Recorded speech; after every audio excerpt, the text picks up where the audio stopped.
over the next hour, we're also going to be including in our conversation Jeremy Corbyn's suggestion yesterday when he started to make links between British involvement in foreign wars, British involvement in wars overseas, and terrorism at home, which is not to say for a single second that he didn't full square blame the atrocity of Monday night on this creep, Salman Abedi.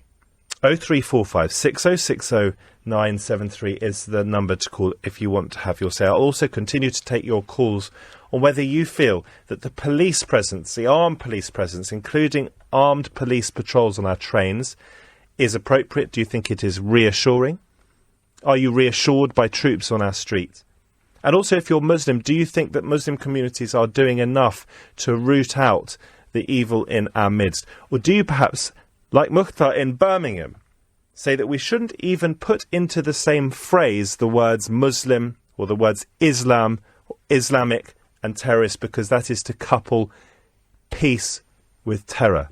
0345 6060 973 is the number to call. Let's remind ourselves that on Tuesday, the day after the appalling attack in Manchester, Theresa May addressed the country to explain that the threat level had been increased to its highest level, critical, and that we'd be seeing an increased police presence on our streets.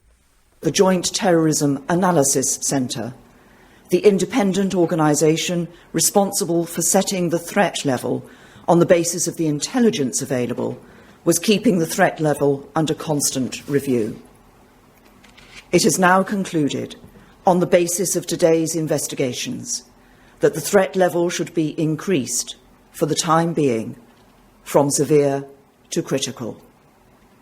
This means that their assessment is not only that an attack remains highly likely, but that a further attack may be imminent. The change in the threat level means that there will be additional resources and support made available to the police as they work to keep us all safe. As a result of JTAC's decision, the police have asked for authorisation from the Secretary of State for Defence to deploy a number of armed military personnel in support of their armed officers. This request is part of a well-established plan known as Operation Tempura, in which both the armed forces and the police officers involved are well trained and well prepared to work in this kind of environment. The Secretary of State for Defence has approved this request, and Operation Tempura is now in force. Well, that was the Prime Minister earlier this week, outlining what Operation Tempura involves. Now, yesterday, as I was telling you, the Labour leader, Jeremy Corbyn, restarted his election campaign by emphasising what he saw as links between foreign policy and terror. Many experts, including professionals in our intelligence and security services, have pointed out the connections between wars that we've been involved in or supported and fought in other countries, such as Libya, and terrorism here at home. That assessment in no way reduces the guilt of those who attack our children. Those terrorists will forever be reviled and implacably held to account for their actions.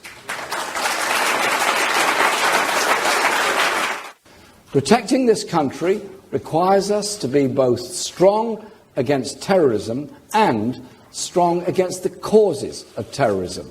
The blame is with the terrorists, but if we are to protect our people, we must be honest about what threatens our security.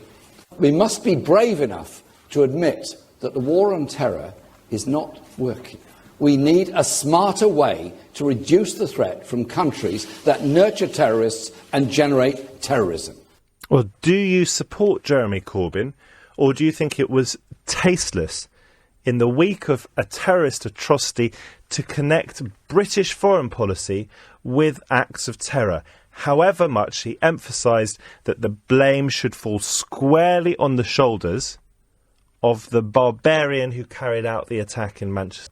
Let's go to Thomas first in Worthing in West Sussex, and a very warm welcome to you, Thomas. A very warm welcome. Yeah, It's probably worth also mentioning that they take people into slavery. I think that's something that should never be forgotten. ISIS, no, I think you're absolutely right. Well, I know you're right. Yeah. I think it's incredibly inappropriate what Jeremy Corbyn has said, not only for its timing, but I'm getting sick to death of people trying to find excuses for extreme behaviour. Regardless of foreign policy, it's almost like a kind of deeply held justification for people behaving that way. And, there is no excuse for that kind of behaviour. And I know Jeremy Corbyn said what happened in Manchester and other bombings are unacceptable, but when you start coming out, you start undermining the nation, you start undermining the way people live their lives by saying that, this country is responsible. I think it's absolutely unforgivable. I really do. I know other politicians have spoken about it in the past. Like Boris Johnson has spoken about it. There's an argument to be had as to whether we've encouraged ISIS in Iraq. But the reality is people have entered this country and other countries, conducted the most atrocious terrorist attacks against children, against the vulnerable, against people who are just enjoying their holidays or whatever, and there is no justification for that. So I would like to hear the likes of Jeremy Corbyn talking about how this is purely unacceptable, ways to stop it from happening in the future, and quit with the undermining of the country and blaming every single thing that happens on us and not the people who conduct those attacks. On the question that I was asking earlier, and I'm still taking calls on, Thomas, do you feel reassured by the increased armed police presence, by armed police boarding our trains? Well, do you feel reassured by the military personnel, troops on our streets? I think it has to happen, unfortunately, and I was talking about it earlier. I really don't want to see military on the streets, but I mean, if you look at a kind of a Nice scenario attack where somebody's got a lorry, an armed police officer or soldier has to stop that from happening, otherwise it can cause a whole manner of carnage. It's just the world we live in, unfortunately, at the moment, and unless any of the parties, and you look at I've read through the Conservative, Labour and Liberal Democrat manifesto, unless they're prepared to put something core, something very clear into their manifestos, we're just going to have to continue making do like this. I think it's absolutely astonishing that this isn't the core of the political debate at the moment in terms of people being elected to power. This is something that's not going to go away anytime soon. It's an ideology that will continue to exist whether ISIS are out in Syria or Iraq. There are going to be people with this mentality. There's figures that have been bandied around in the media over the last 24 hours, numbers of people who have very extreme views that absolutely despise the West. And I don't see politicians really taking it that seriously, bar putting soldiers on the streets. I mean, thank God the soldiers are there, quite frankly, because they're needed at the moment. Let's just hope that next time a Manchester-type attack happens, there's a soldier or a couple of soldiers in the vicinity to stop it from happening in the first place. Pretty difficult, though, if it's a chap with a rucksack.